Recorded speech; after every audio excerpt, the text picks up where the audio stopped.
Good afternoon, everyone. You're here with Freya, Gabby, Honor, and Carolina today. Let's dive right in.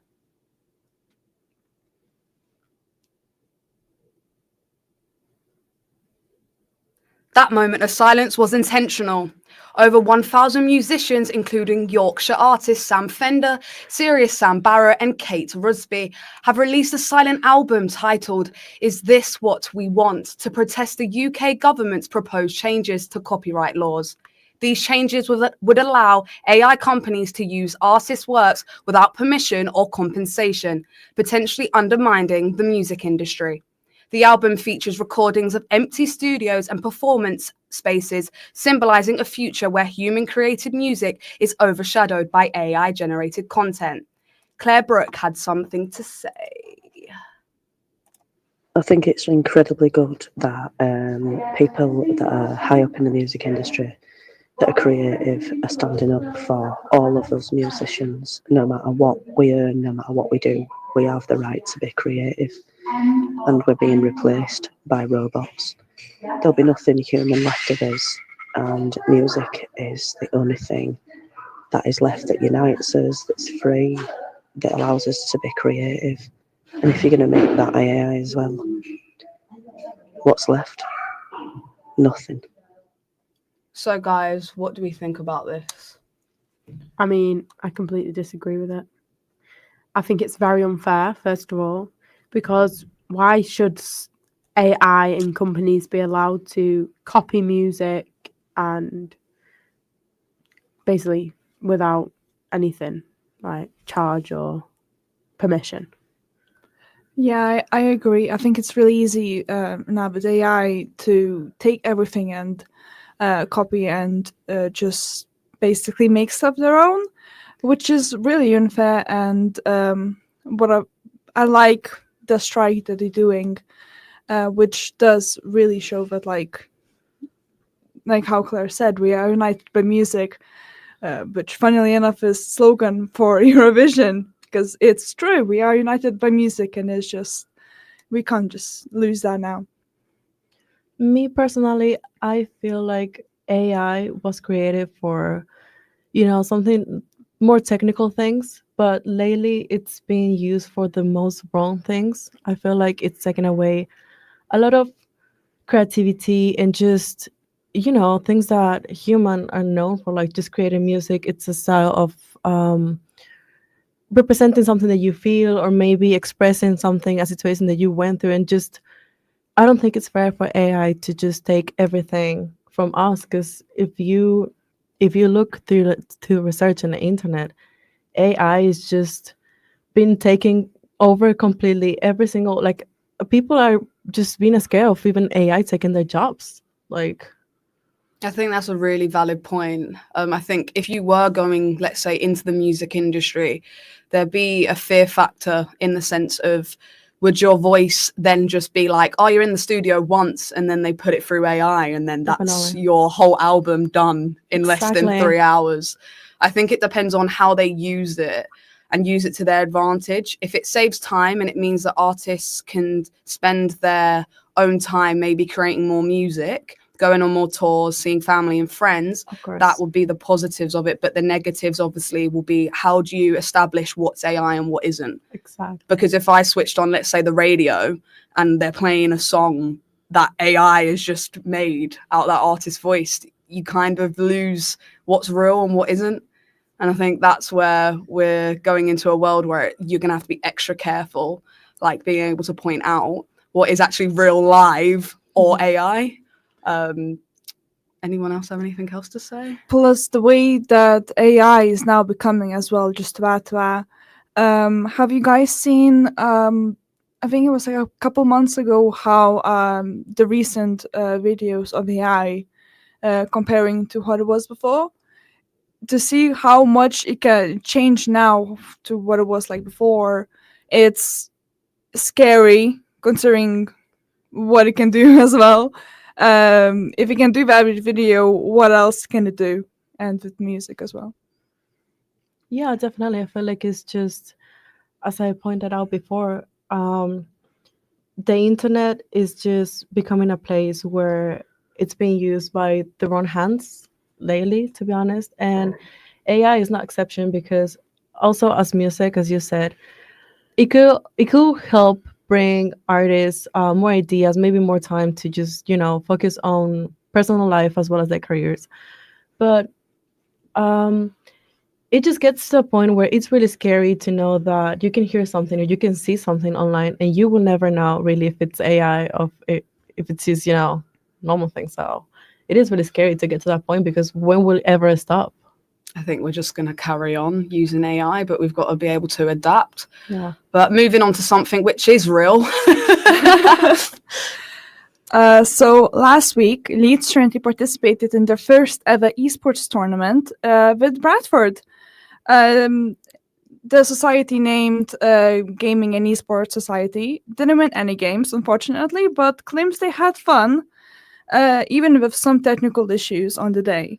They are looking forward to the next event with Uni of Leeds on the 30th of April. The games played was Valorant, Marvel Rivals, and Overwatch.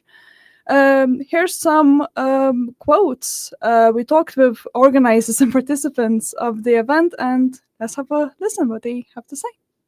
I don't believe it went well because the enemy team was much higher level than us. They were not very sportsmanlike, and they did not play very nicely. Oh, it was awful. It was absolutely awful. It couldn't have gone much worse, I'm going to be completely honest with you. How did we manage to lose 26-0, 3-0, and 3-0? How did we manage that? We've got a clean streak for not scoring a point. We lost every single round. We didn't get a single point. Every single round, every single game, not a single one. Hi, I'm Jen. I'm president of Gaming and Esports. Unfortunately, we lost today, but we had lots of fun. No, we haven't. It's our first time as a society participating within Varsity, but we have another one coming up in April. Really enjoyed Marvel Rivals, Overwatch. However, I definitely think there's room for improvement.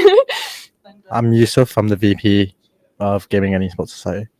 I think it went well. For our first ever Varsity event and esports event, I think it went really well. We did the best we could with what we had. We did have a lot of issues, but stuff that was beyond our control.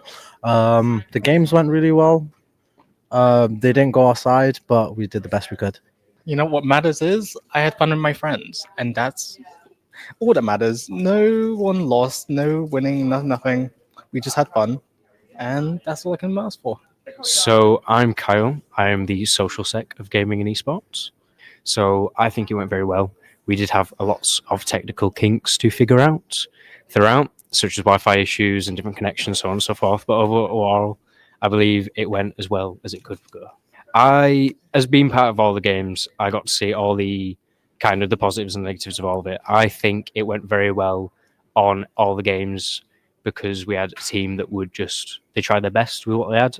I believe we just needed more practice and more time to get things sorted and figure out all the kinks. But overall, I think it went positively. I think Bradford did very well. Their team is very, very well. How do I put it? They're very good at obviously the games. They're very well rehearsed in what they do, and they obviously know a lot more than I do. Anyway. So I think everyone had a lot to say there, especially the word kinks repeated. I've never been to a varsity game, so I can't really comment on this.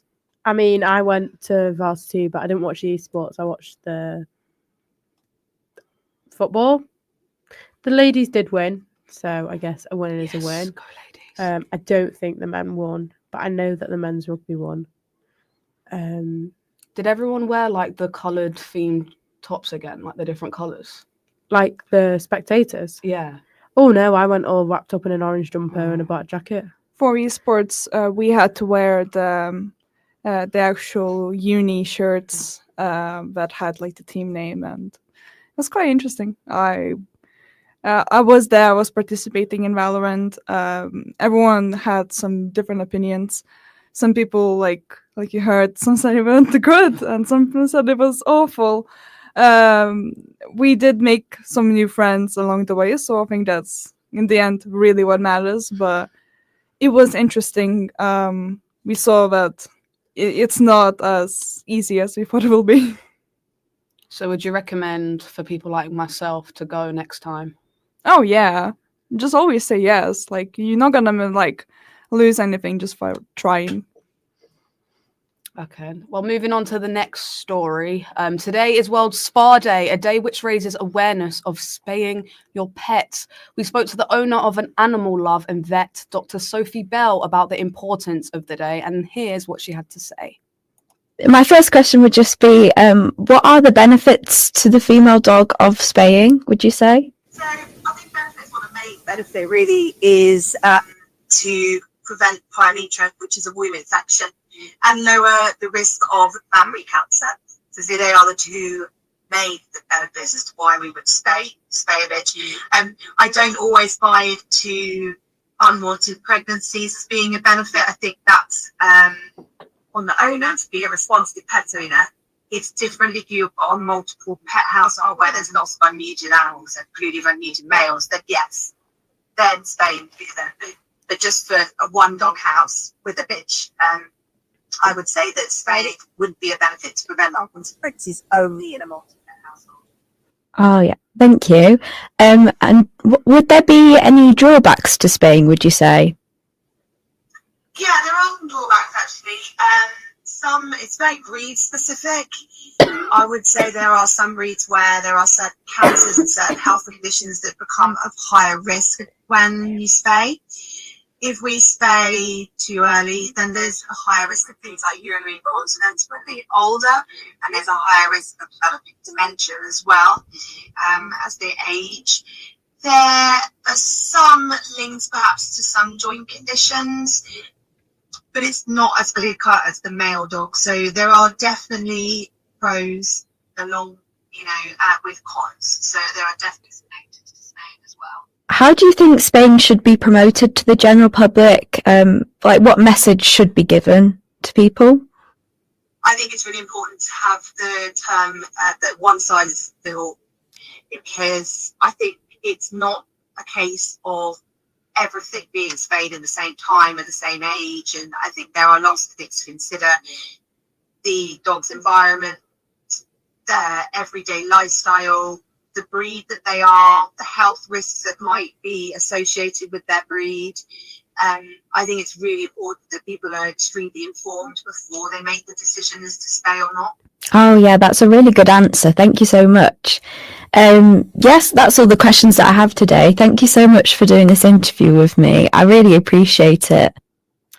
So, I do have a cat. She's called Sol, and she has been spayed. But that is literally just to prevent any baby kittens. And I feel like a lot of other pet owners would feel exactly the same as me. I don't know how you guys feel about it. I think it was really interesting when she was explaining why you should do it, because like you've just said, I have a cat actually. I was going to say I don't have any pets, but in my eyes, it's because you don't want them to get pregnant or have babies, basically. But as she was explaining then, it's to prevent lots of other things. So I think it's important to get that out there, that it's not just for the purpose of not having a kitten or a puppy. Oh yeah, it stops them from getting any other diseases or internal. So I think that was very problems, interesting, actually. I just, being a World Day for it, I'm like, I understand. But yeah, I think most pet owners, if you do understand to get that done anyway. It is quite expensive though. Oh. I'm surprised she didn't mention that in here. Whenever you go and get your pet, like worm injections or anything, it's cheaper if you go on like Amazon and stuff like that. But if you go get spayed, the first appointment, you're at least spending like £100 odd. And that probably puts people off from doing it. Oh, it does. If they think it doesn't matter if they just think it's for the puppies and the kitten side, like I've said, and they don't realise, they probably think, oh, it's fine if they have some puppies or kittens. So yeah, and then obviously there's a side of it where I got obviously my cat from a family that would breed animals. They're seeing it from a side of, oh, well, we can make quite a bit of money off of this. Let's just get as cheap as we possibly can, like worming and flea tablet, not get them done. Then the owners, let's say, we go buy them and then we have to out of pocket. It's just one of those things where I think it is raising awareness, but also ensuring it happens and maybe like it becomes a law. And I think it has. You have to get your pets. No, it's microchipped now. You have to get your cats or dogs microchipped, so if they ever go missing, they can get found. But I think it is quite interesting if you don't have pets, or if you do Yeah. and you didn't know. Didn't realise, yeah. But yeah, let's move on to the next story. So a stand-up comedy night raises funds for refugees is taking place in Leeds tomorrow night on Boar Lane, organised by the charity Raters. The Stand Up for Refugees event is billed as showcasing some of the best comedic talent of those from migration backgrounds around the world. Our reporter Evan Witten spoke with Lorna Smith, fundraising communications manager for Retters, about the work the charity does, what to look forward to at the event, and dispel some common myths around the refugees. This is what she had to say. So could you just give a quick overview of what the event's about and what its kind of ethos is? Yeah, so we are raising money for a company called RETAS, which is Refugee Education Training and Advice Service. RETAS exists to sort of fill a gap in the migration sector to mainly support those who have just been granted refugee status. So they'll be leaving asylum seeker support, such as accommodation, any sort of things they get whilst they're in asylum accommodation and awaiting a decision. So we help them. They have a very short time frame, which has just been doubled. It was 28 days, it's now 56 days, which is still a very short time frame to sort out a bank account, any entitled benefits or employment, housing, which is obviously a huge issue across the country. We also do some other things. We help teach English as a second language. We have quite a lot of ESOL courses. We do events and activities that support integration and sort of social inclusion, because it can be quite isolating waiting for your asylum claim. Could you tell us a bit about the event? I know it says on the website that there's comedy talent from all around the world, but what do people have to look forward to? Are there any acts that you're particularly looking forward to? I've handpicked the acts because I do comedy myself. So I often just go around the scene and see acts that I like. And we are really particular to get people from migration backgrounds to represent those. You know, we're raising money from those from forced migration backgrounds. So it's just a nice way to not only represent that, but give those acts a platform, because like many industries, comedy is a very sort of white male fronted industry. So they need to give acts from sort of BME and ethnic minorities a platform they wouldn't normally have. And yeah, I'm looking forward to all of them, to be honest. We've just signed up to do another at least 3 throughout the course of the year, so we're really excited to continue it as well. Are there any like misconceptions about refugees that you'd want to clear up as a charity? God, how much time have you got? I mean, so many. I mean, it's so difficult at the moment. There's a big far right presence at the moment. Yeah, there's a lot of misinformation out there, and you know, when it's people like the mainstream media putting it out, it's very difficult to try and undo that. You know, it's very difficult. These people who believe that migrants are the source of their problems have been told that. You know, there's a lot of misconceptions, a lot that, you know, some are here just as like economic migrants. Well, yeah, but it's more complicated than that. They're fleeing destitution and poverty. It's not that they're just here for a bit of extra pocket money. It's that they have a good quality of life, and if you had the opportunity to do it, you know, you would. There's a big misconception around the fact that it's only young single men that are coming over here. It's not true, but while there are a lot of young single men coming over, the reason for that is the journey is so unsafe most of the time that they don't want to put their families at risk. So they will come over and make that dangerous journey, and then once they have refugee status, they can bring their families over safely with a family reunion visa. So there are reasons to all of these misconceptions, and I can understand why people feel hurt by, you know, the state supporting these people, but we're part of the UN and we have an agreement and a constitution that says that these people deserve to seek sanctuary in our country. We can't really deny them that right. They deserve to be here. And, you know, if you look at the rate of people who get their claims accepted and gain refugee status, you'll see that they do have the right to be here. It's not an easy process going through the asylum claim process. It's a very difficult time at the moment with a lot of the far right people coming through the woodwork, but you know, we're here to sort of fight that perception and let people know that they're very welcome here. You think that there's something about comedy in particular that has the power to kind of help inspire change and address issues maybe better than other methods? It's so cliche, but I do think laughter is truly the best medicine. Making people relaxed and laughing sort of lets people's guard down a little bit. And a lot of comedy is political. A lot of comedy is, talking about current issues, current political climate, but doing so in a way that's accessible. And I think that's really important. I think comedy is a really good way to sort of address these issues. The content that we put out at these events is not based on migration at all. We just want to give those acts a platform. We're quite careful to say, you can talk about whatever you like to talk about. It doesn't have to relate to migration if that's not what you want to talk about. Some acts want to talk about their experience of being a migrant in the UK and some don't, and that's absolutely fine. But it's just sort of some light-hearted relief. It's a very difficult political climate at the moment. So offering that sort of comic relief is really needed, I feel. I think, yeah, she said a lot of interesting stuff. She definitely did, because where I live, it's like a 4-star hotel, and 300 men have moved in. And the amount of people that have said things on social media and jumped to conclusions is crazy before they even know anything. But as she explained there, how it works was really interesting, because I haven't done my research, but knowing now that there's not a major issue with them being there, explains it a lot. So I think people need to be careful what they jumping to conclusions and stuff. Yeah, I think obviously it being comedy can make people feel a little bit more lighthearted about the subject. Yeah. But also when it comes to people coming over to this country, they're all coming over here to make a living. So if they're doing it in a way which is legal and stuff like that, I don't understand why as a country we still are so against it. Most of our stuff that we eat, we produce, we wear, all comes from other countries. I just don't understand the stigma. I don't understand why people are against it. I don't really understand the comment as well, where people say immigrants are coming in and stealing our jobs, when most of the time people don't really want to go into factories to do the hard labor. And I really agree with the lady.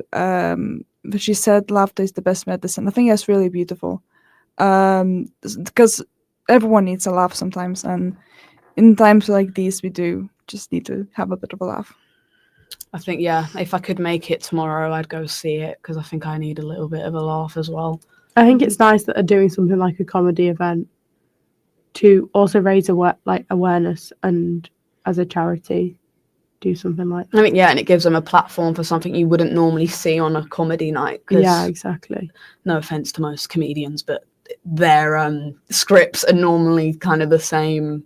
It's either targeting Gen Z, politicians, taking the mick out of the family. Yeah, I don't think it's also not funny. They kind of can't do the immigration jokes as much because they'll get cancelled. So I think that's why there's less of it. But it's good to actually see there's actually someone that is actually going out there and stepping out the box to do something different, which will raise a lot of hate and people questioning it, sadly, because of the topic it's about. But hope it goes well. We'll see tomorrow, won't we, after it?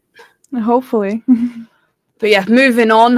Leeds United came from behind to win 3-1 away at Sheffield United.